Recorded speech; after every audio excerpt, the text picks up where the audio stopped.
a boyfriend, it could be your parents, it could be whatever it is, whatever is kind of, pulling at your heart and making you feel down, that song could help you in a way.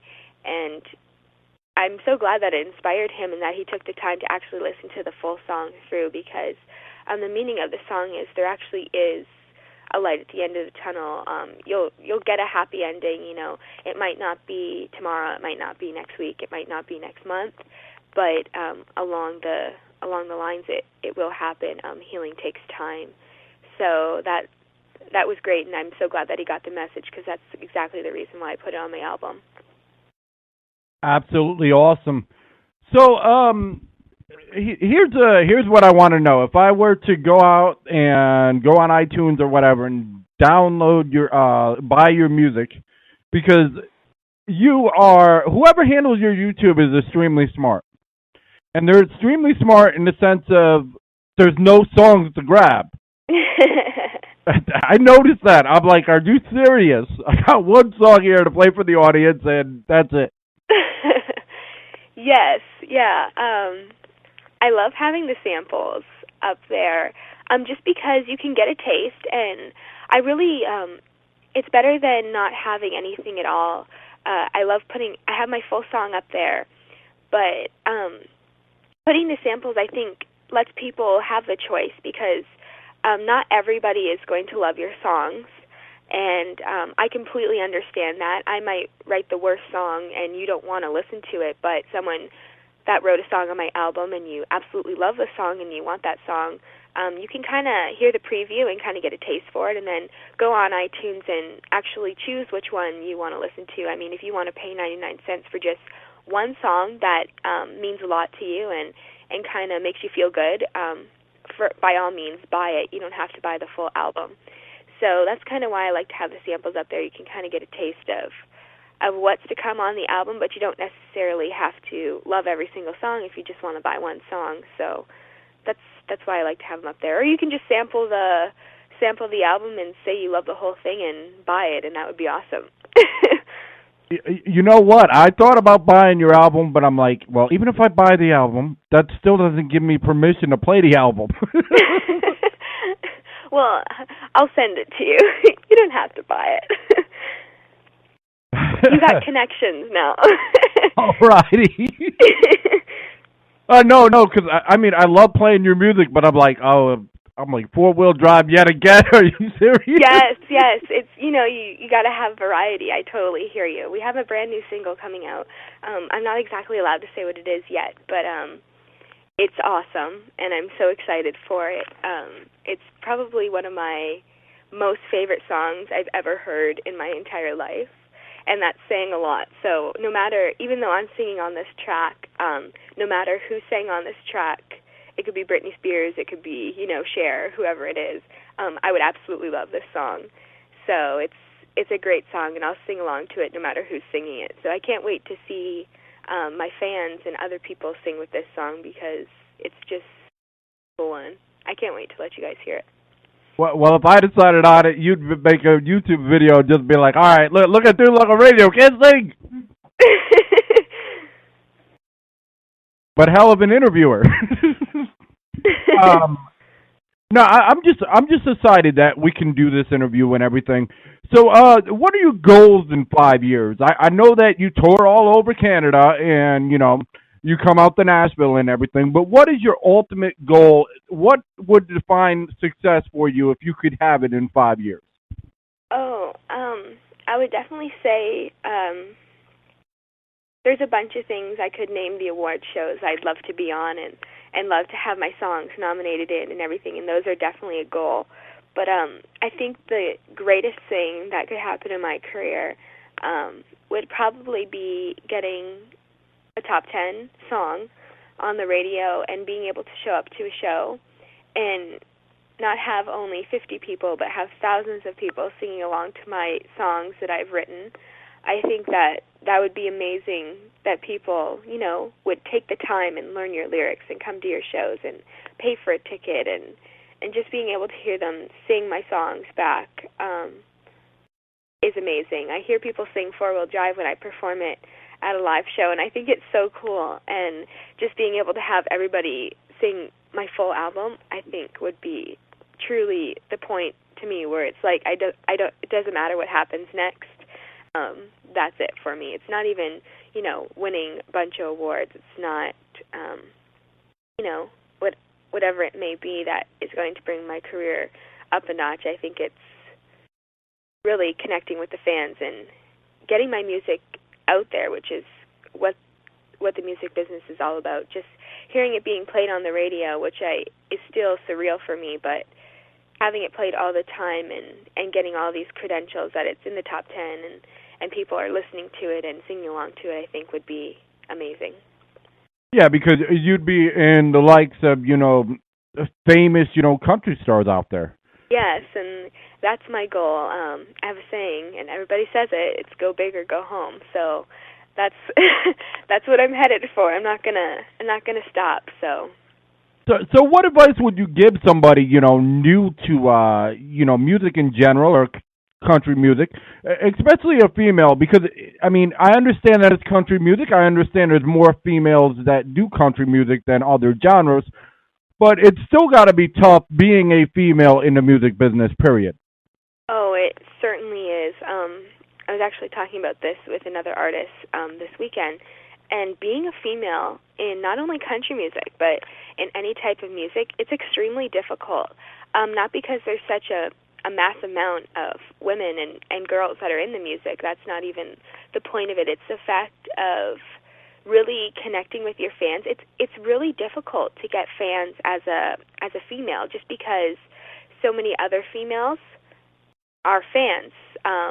You'll see thousands and thousands of women show up to a guy's show, and because they love that guy. But it's really rare that you'll see, tons of women buy tickets to your show, and let's face it, guys really don't want to buy tickets and watch a girl all night, even if they think you're the hottest thing on earth and love your music. They'd rather buy the CD than come listen to, live show. Come tour to the USA a bit and still say that. Yeah, so I mean, seriously, in a year or two when we, I'm going to have you on way before that if you want to come back. You're such a breath of fresh air.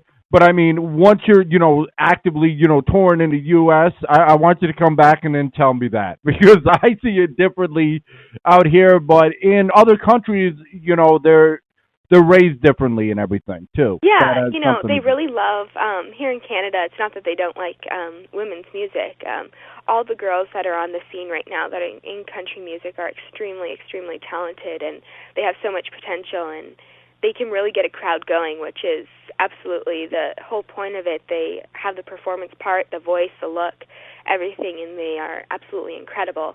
I love being in country music. It's really difficult to kind of break into the music. I learned that very young, and now that I'm actually getting the hang of things and people are now asking me for advice, I love to give it, because I didn't have somebody to give me that advice when I was really young, because myself, I was just breaking into the industry, and my family and my mom and everything who helps me, it was their first time. I'm an only child, and nobody else in my family had been in the music industry, so it wasn't an easy ride, because we were learning things all by ourselves, learning the contracts and management and labels and what exactly you needed to have a successful single and music video and all the kind of outlets that you have to go into, and the type of money you need to kind of get yourself out there, and the stuff you need in your show, and all these credentials that has to come together to make just 1 hour show successful. Yeah. Tamara Bubble was, talking about that the other day. Says you have to put in money in order to make money. Do you agree? I do agree, especially in the music industry. It may be a lot to put in a few $1,000s, and, $1,000, $100 doesn't come easily nowadays, and I totally understand that. And, people have to work for their money, and that's what life is. People are striving to work for money, but it definitely is hard to make the money that you need to to be there, but you got to grow over time and kind of get the things together, because $100 could help you with promotion photos. So maybe save up for a few months, and when that 2-3 months hits, get your promotion photos and put them in your stockpile, and wait a couple months, save like $150, get like a banner done, then get like a bass drum thing done, or your mic stand, or an incredible microphone for yourself, and kind of just build over time. And then when you finally splurge and you pay money to have your CDs distributed and everything like that, that's when you kind of start making money, because you can now sell this stuff at shows. You can sell your photos. You're making profit, and it's just really cool. But you definitely have to put in a lot of money to make the money back, especially in the music industry, because recording and photos and sound equipment and stuff doesn't come easily. It's extremely expensive, especially if you have a normal budget of a normal human being. Not all of us are millionaires, so it's really difficult to come up with thousands and thousands of dollars to get all this stuff in order. But over time, it will definitely come, and it is difficult at first. But if you really want it, you'll definitely find ways to make do, borrow from friends, and make connections in the industry where friends will help you, and you can pay them back later. Exactly. That's what it's about. I mean, any true artist will put in, or, in any industry, will put in money in order to get somewhere. And that's not necessarily, Facebook likes. That's like real money, real advertising and everything. Because if you don't do it, those that have the big market behind them will, and you'll be pushed to the backside. That's how I look at it. Promotion is a huge thing in the music industry.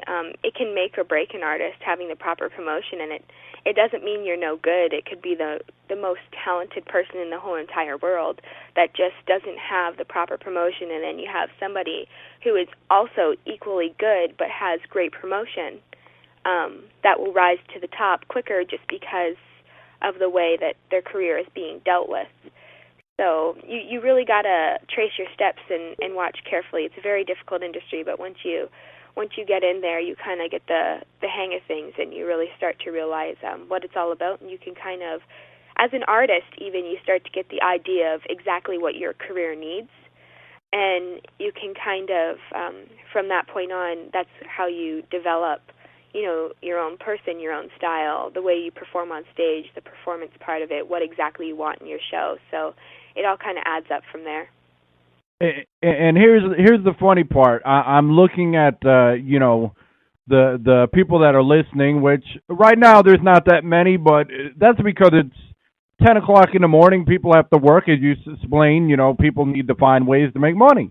Exactly. And you have more loves than you have people listening. How is that possible?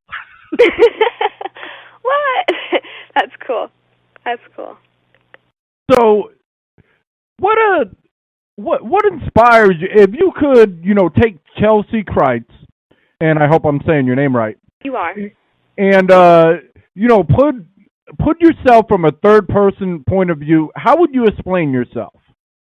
Oh, if I was talking to me, we were saying this on the weekend. I was making a joke with a bunch of people about myself. If I could talk to me... We must have EP or something. Yeah, I think you do.